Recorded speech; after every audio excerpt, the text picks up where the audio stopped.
கொலையிற் கொடியாரை வேந்து ஒருத்தல் பைங்கூழ்களை கட்டதனோடு நேர். இலங்கை அரசியலின் தற்போதைய நிலை சாமானிய மக்களின் ஜனநாயக நம்பிக்கையையும் சட்டத்தின் மீதான மதிப்பையும் சிதைக்கும் ஒரு பாரிய சவாலாக மாறியுள்ளது. வளமான நாடு, அழகான வாழ்க்கை என்ற உயரிய தேசிய இலக்கை நோக்கி தற்போதைய அரசாங்கம் முன்னேற முயற்சிக்கும் இக்காலகட்டத்தில் அதற்கு மிக பெரிய தடையாக இருப்பது பல தசாப்தங்களாக வேரூன்றியிருக்கும் அரசியல் பாதாள உலக கூட்டணியே ஆகும். ஒருபுறம் தூய்மையான அரசியல் கலாசாரம், பொறுப்பு கூறல் மற்றும் வெளிப்படைத்தன்மையை வலியுறுத்தும் புதிய அரசியல் அணுகுமுறைகள் தேசிய மக்கள் சக்தி அரசாங்கத்தின் கீழ் உருவாகி கொண்டிருக்கின்றன.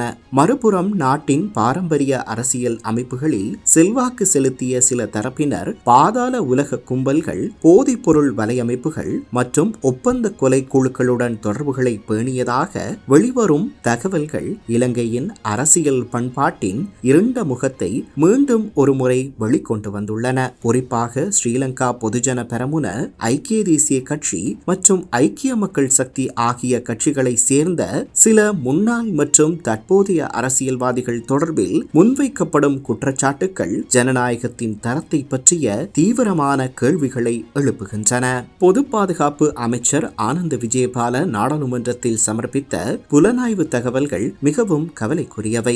நாட்டின் முக்கிய பாதாள உலக கும்பல்களுடன் முன்னாள் அமைச்சர்கள், நாடாளுமன்ற உறுப்பினர்கள் மற்றும் மாகாண அரசியல்வாதிகள் தொடர்புகளை வைத்திருந்ததாக கூறப்படும் தகவல்கள் வெறும் அரசியல் விவாதங்களாக அல்லாமல் தேசிய பாதுகாப்பு தொடர்பான எச்சரிக்கையாக கருதப்பட வேண்டியவையாகும். சட்டங்களை இயற்றும் உயரிய சபையில் அமர்ந்திருப்பவர்களே சட்டவிரோத குழுக்களுக்கு அரசியல் பாதுகாப்பு வழங்கும் நிலை உருவானால் அது ஜனநாயகத்தின் அடித்தளத்தையே அரிக்கும் புற்றுநோயாக மாறிவிடும். போதைப் பொருள் வர்த்தகம், பண மோசடி, கப்பம் வசூல் மற்றும் ஒப்பந்த கொலைகள் போன்ற குற்ற செயல்களுக்கு அரசியல் செல்வாக்கு துணை நிற்கும் நிலை மக்களின் நம்பிக்கைக்கு இழைக்கப்படும் மிகப்பெரிய துரோகமாகும்.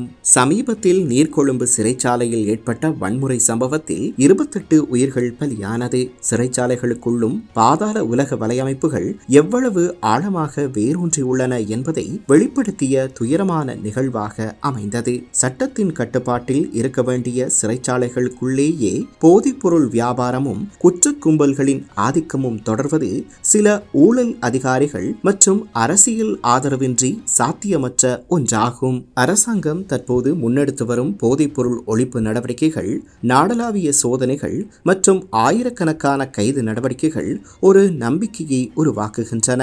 எனினும் இந்த போராட்டத்தின் உண்மையான வெற்றி தெருவில் இருக்கும் குற்றவாளிகளை மட்டும் கைது செய்வதில் இல்லை, அவர்களுக்கு அரசியல் பாதுகாப்பு வழங்கியவர்களையும் சட்டத்தின் பிடியிலிருந்து தப்பிக்க வழிவகுத்தவர்களையும் நீதியின் முன் நிறுத்துவதில்தான் அதன் உண்மையான அர்த்தம் உள்ளது.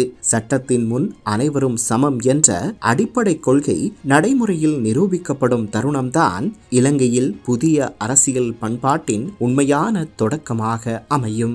அதேவேளை பிரதியமைச்சர் கலாநிதி கௌசல்யா ஆரியரத்ன வலியுறுத்துவது போல சுதந்திரமானதும் பொறுப்புணர்வு மிக்கதுமான ஊடகத்துறையும் இந்த மாற்றத்தின் முக்கிய தூணாகும். உண்மைகளை அச்சமின்றி வெளிக்கொணரும் ஊடகங்களும் ஆதாரபூர்வமான விசாரணை பத்திரிகையாளர்களும் சமூகத்தின் விழிப்புணர்வை உயர்த்தும் பொறுப்புமிக்க ஊடக செயற்பாடுகளும் மட்டுமே அரசியல் பாதாள உலக கூட்டணிகளை அம்பலப்படுத்தி ஜனநாயகத்தை வலுப்படுத்த முடியும். மேலும் வள்ளுவனின் வாக்கு இன்று இலங்கையின் அரசியல் சூழலுக்கு பொருந்தக்கூடிய ஆழமான ஆட்சி தத்துவத்தை முன்வைக்கிறது. வளரும் பயிர்களுக்கு இடையூறாக இருக்கும் களைகளை அகற்றினால்தான் நல்ல அறுவடை கிடைக்கும். அதுபோலவே நாட்டின் வளர்ச்சிக்கும் சமூக நீதிக்கும் ஜனநாயகத்திற்கும் இடையூறாக இருக்கும் குற்ற கூட்டணிகளை அரசியல் அமைப்பிலிருந்து அகற்றினால்தான் வளமான நாடு, அழகான வாழ்க்கை என்ற தேசிய கனவு நனவாகும்.